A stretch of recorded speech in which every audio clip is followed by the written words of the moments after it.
I gave you my heart. Good morning बच्चों, welcome back. बच्चों, आज की वीडियो में हम लेसन 5 द सदर्न प्लेट्यूज के बारे में पढ़ेंगे। सदर्न प्लेट्यूज का मतलब आप समझते हैं बच्चों, जो दक्षिण में जो पठार हैं उनके बारे में हम पढ़ेंगे। जो दक्षिणी भारत हमारा है उसमें कौन कौन से पठार आते हैं, कौन कौन से प्लेट्यूज आते हैं, उनके बारे में हम आज रीड करेंगे। ओके बच्चों, तो स्टार्ट करते हैं। We have already learned in class 3 that a plateau is a high land which is almost flat at the top. जो हम कक्षा 3 में आपने जैसे पढ़ा है, हम पढ़ चुके हैं कि जो पठार एक ऊंची भूमि है जो लगभग समतल है। ऊंची एक भूमि होती है मगर ऊपर से कैसी होती है, वो समतल होती है। ऊंचाई पे जाके थोड़ा प्लेन होता है, समतल होता है, उसको हम बोलते हैं प्लेट्यू। ओके बच्चों, The southern plateaus lie to the south of the northern plains.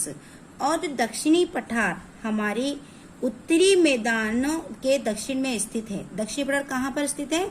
उत्तरी मैदानों के दक्षिण में स्थित है।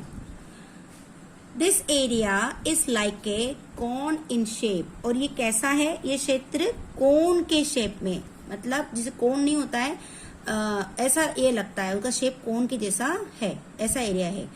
It is bound by the Western Ghats in the west and by the Eastern Ghats in the east. और यह पश्चिम में पश्चिम घाट और पूर्व में पूर्वी घाट में घिरा है, पूर्वी घाट से घिरा है। यह उत्तर पश्चिम में अरावली पहाड़ियों और उत्तर पूर्व में राजमहल पहाड़ियों में घिरा है। आप इसके आगे देखो लिखा है बच्चों कि It is bound by Aravalli Hills in the northwest and by the Rajmahal Hills in the northeast. उत्तर पश्चिम में कहा अरावली पहाड़ियां और उत्तर पूर्व में राजमहल पहाड़ियों में स्थित है। The southern plateaus are divided into two unequal parts by the Narmada River, the Central Highlands and the Deccan Plateau. और नर्मदा नदी द्वारा दक्षिणी पठारों को दो असमान भागों में विभाजित किया गया है। किसको? नर्मदा नदी के द्वारा जो दक्षिणी पठार हैं उनको दो असमान भागों में विभाजित, यानी दो भागों में डिवाइड किया है। सेंट्रल हाईलैंड्स और दक्कन पठार, क्या क्या नाम है उनका? एक तो सेंट्रल हाईलैंड्स है उसका, और दूसरा है डिक्कन प्लेट्यू, यानी हिंदी में उसको बोलते हैं दक्कन पठार। उत्तर में to the north is the central highlands and the south is the Deccan Plateau. और उत्तर में सेंट्रल हाईलैंड और दक्षिण में डिकैन पठार है। उत्तर में कौन सा है?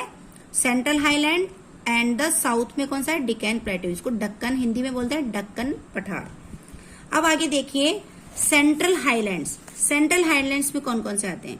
The central highlands consist of Malwa Plateau and छोटा नागपुर प्लेट्यू। एक तो सेंट्रल हाईलैंड में कौन कौन से आते हैं? एक तो मालवा पठार, दूसरा छोटा नागपुर प्लेट्यू, यानी छोटा नागपुर पठार। ओके, ये दो किस में आते हैं? सेंट्रल हाईलैंड, और इसमें आते हैं मालवा प्लेट्यू एंड छोटा नागपुर प्लेट्यू। ओके बच्चों, नेक्स्ट अब छोटा जो मालवा प्लेट्यू उसके बारे में हम रीड करेंगे।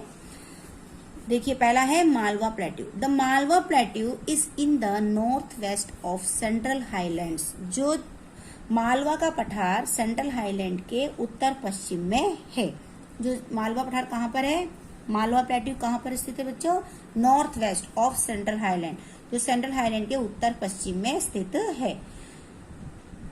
It lies between the Aravalli and the Vindhya hills. और ये अरावली और विंध्या जो पहाड़ियां हैं इसके बीच में स्थित है। अरावली और विंध्या जो हिल्स है इसके बीच में ये स्थित है। कौन सा? मालवा पठार, यानी मालवा प्लेट्यू।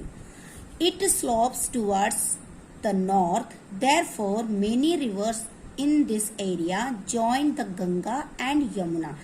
और मालवा पठार इसलिए क्या है, इस क्षेत्र को क्या कहते हैं? इसका ढलान उत्तर की ओर है। जो मालवा जो पठार है उसका ढलान कैसे है? उत्तर की ओर है, इसलिए इस क्षेत्र में कई नदियां जैसे गंगा यमुना भी मिलती है। ये उत्तर की ओर इसका ढलान होने के कारण इसमें कई नदियां गंगा और यमुना भी मिलती है। The soil in the Malwa plateau is black and quite fertile. जो मालवा पठार की मिट्टी काली और काफी उपजाऊ होती है, और काफी उपजाऊ है। कहाँ की? मालवा पठार की या मालवा प्लेट्यू की जो मिट्टी है बहुत ही उपजाऊ होती है और ब्लैक कलर की मिट्टी है, काली मिट्टी होती है।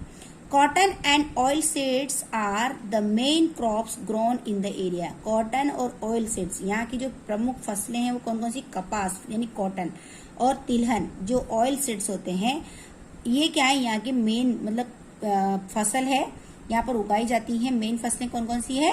Cotton and oil seeds. अब नेक्स्ट है छोटा नागपुर प्लेट्यू। दूसरा प्लेट्यू कौन सा है? छोटा नागपुर प्लेट्यू। इसके बारे में पढ़ेंगे। The other plateau in the central highlands is the छोटा नागपुर प्लेट्यू।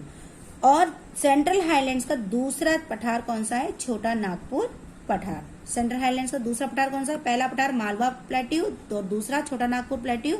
ये सेंट्रल हाईलैंड्स के दूसरा पठार है। It is in the north east. और ये कहाँ पर स्थित है? यह उत्तर पूर्व में है। ये कहाँ पर है? It is in the north east, उत्तर पूर्व में स्थित है। This area is rich in minerals like coal, iron, manganese and mica.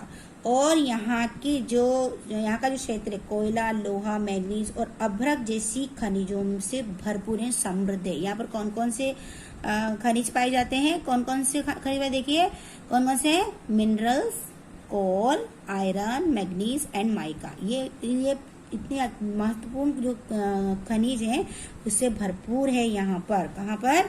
छोटा नागपुर प्लेट्यू में। ये जो उत्तर पूर्व में यहाँ पर ये भरपूर मात्रा में पाई जाती है। ठीक है, मिनरल्स हैं जो कोल, आयरन, मैग्नीज एंड माइका।